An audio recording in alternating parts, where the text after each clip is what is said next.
আসসালামু আলাইকুম রহমতুল্লাহি ওয়া বারাকাতুহু। প্রিয় বন্ধুরা, কেমন আছেন সবাই? আজকে খুবই গুরুত্বপূর্ণ একটি দোয়া আপনাদের মাঝে শেয়ার করব, যে দোয়াটি আমাদের প্রিয় নবী মুহাম্মদ সাল্লাল্লাহু আলাইহি ওয়াসাল্লাম সবচেয়ে বেশি পাঠ করেছিলেন।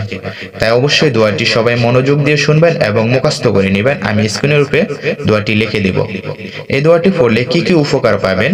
সবচেয়ে বেশি উপকার পাবেন হচ্ছে, এই দোয়াটি পাঠ করলে আপনি উপকারী জ্ঞান পাবেন এবং হালাল রিজিক এবং রিজিকে বরকত হালাল পথে উপার্জন করতে পারবেন এবং যে কোনো আমল করবেন মহান আল্লাহ তাআলা সহজভাবে কবুল করে নেবে। সুবহানাল্লাহ।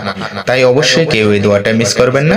দোয়াটি হচ্ছে, আল্লাহুম্মা ইন্নী আসসালুকা ইলমান নাফিয়ান ওয়া রিজকান তাইয়্যিবান ওয়া আমালান মুতাকাব্বালান।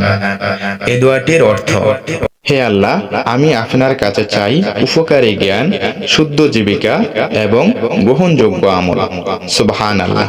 দোয়াটি ছোট, কিন্তু এর উপকারিতা এবং ফজিলত অনেক বেশি। তাই সবাই নিয়মিত এই দোয়াটি পাঠ করবেন। কখন পাঠ করবেন?